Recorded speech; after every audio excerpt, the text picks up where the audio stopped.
On Canvas. Good morning. Welcome to our coffee hangout.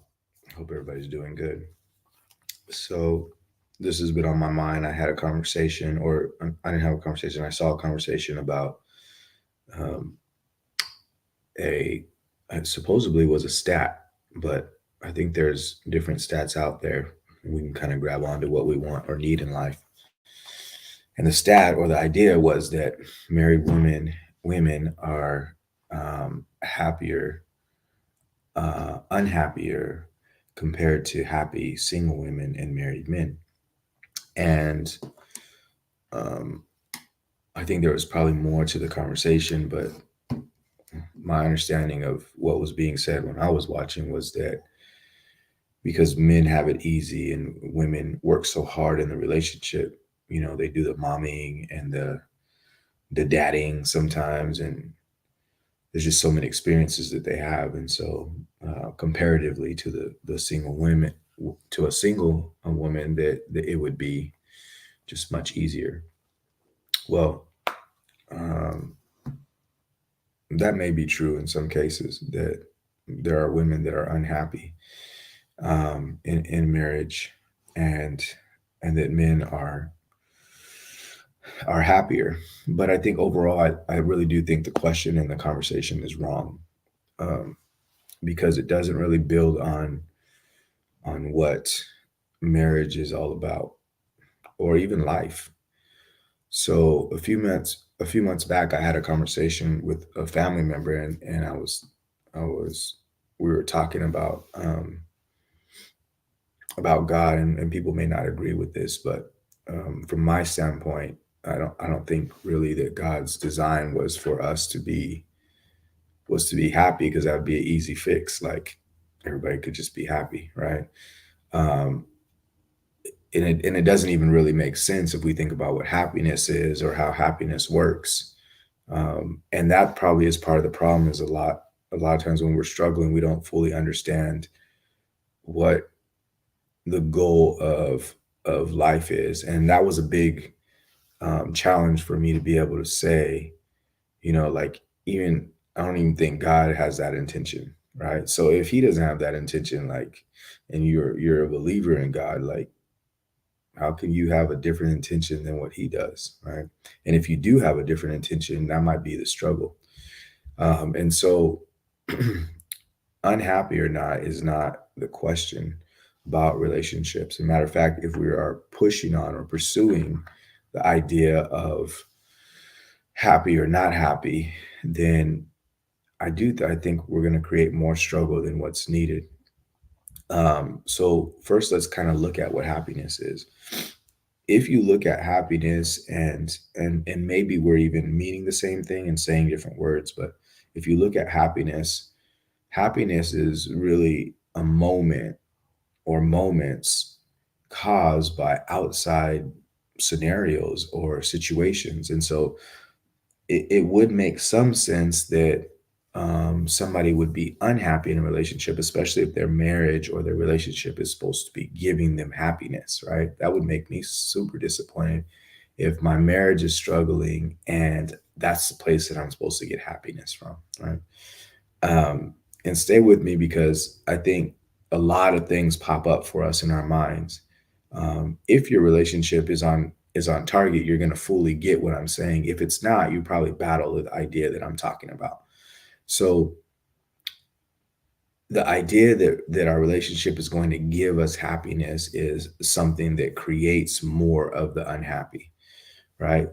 um, because happiness comes from outside scenarios, the idea that we shoot for or try to constantly achieve something that's outside of us causes us an undue stress, right? So what is the flip? What should be the search? Well, our relationships are really about the ultimate fulfillment for us as people, right? And I know this from counseling, from working with so many people, from my own life experiences, that the ultimate fulfillment, whether we like it or not, our body searches for it. The ultimate fulfillment is in us being able to do relationship with others, right? And I think the highest level of that scenario is in partnership, in our marriages. Okay, so what should our relationship be giving us? Well, it gives us an opportunity to create that ultimate fulfillment. And if you start thinking of your relationship that way, everything will change. I promise you. If you start thinking of like, this relationship gives me a chance to be the highest version of myself.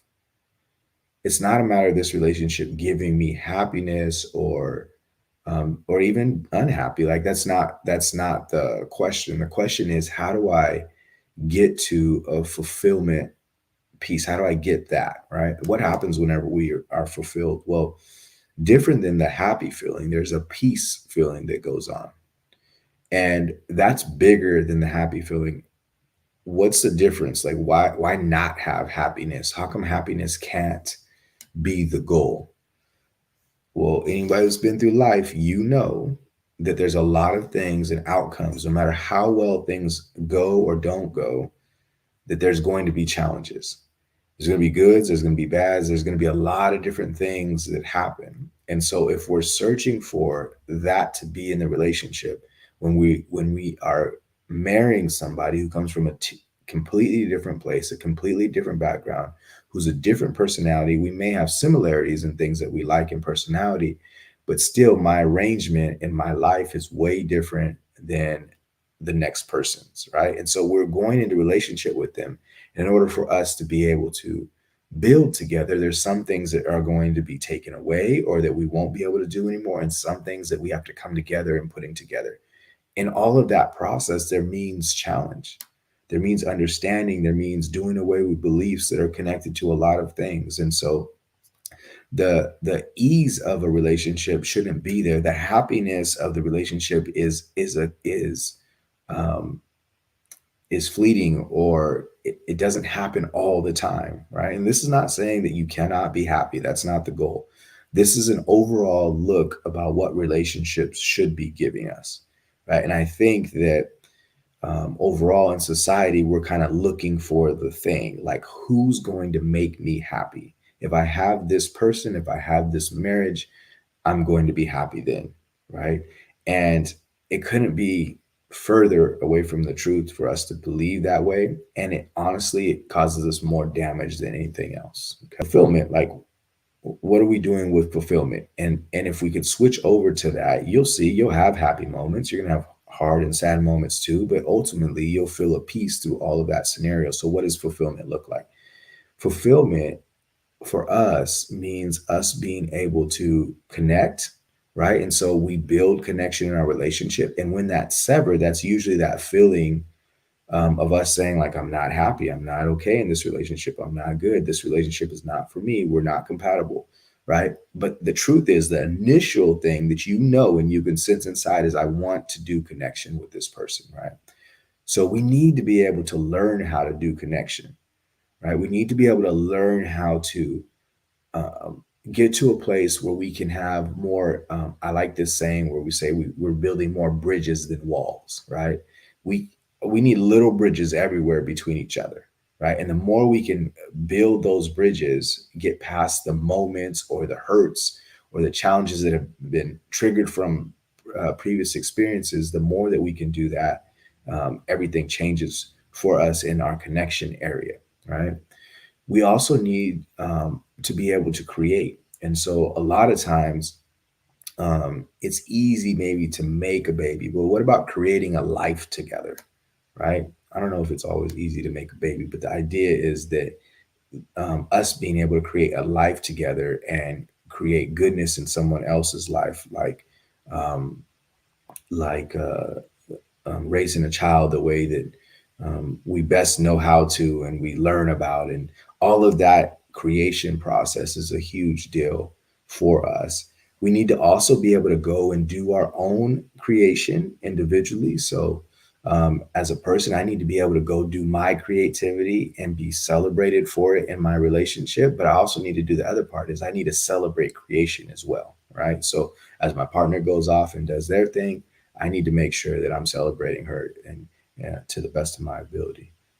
Um, and then the final thing is, we need to be able to give or contribute to each other, right? And so part of those, you'll see the overlaps in what I just discussed, but part of those scenarios is us being able to contribute to uh, making somebody else's life better. So a good way for us to think about it is I'm in service to my wife, right? I'm in service to my partner. I'm in service to the person that I'm in relationship with, right? Those three things don't align. So contribution, connection, and creation don't align with the idea of am I happy or not, right? They don't align with that because that's not the goal. That's not the search. The search takes us off to a way of being that's not the search for happiness. Search takes us off to a way. Let me say it. Let me slow down. The search for happiness takes us off the idea of being fulfilled and onto a path of us being miserable and upset and dissatisfied in our life, right? But the search for us being fulfilled and us being able to create, connect, contribute in our life, in our marriages, changes our whole sense of being, right? And ultimately, you'll feel a peace with that situation. So I think that we need to revisit how we're looking at our relationships. And if we're able to revisit how we're looking at our relationships start changing for us, right? Because they go or they align closer to what we're built for and what we're made for, anyways. All right, you guys, I hope this you found this helpful. We'll talk to you guys soon. Enjoy your week.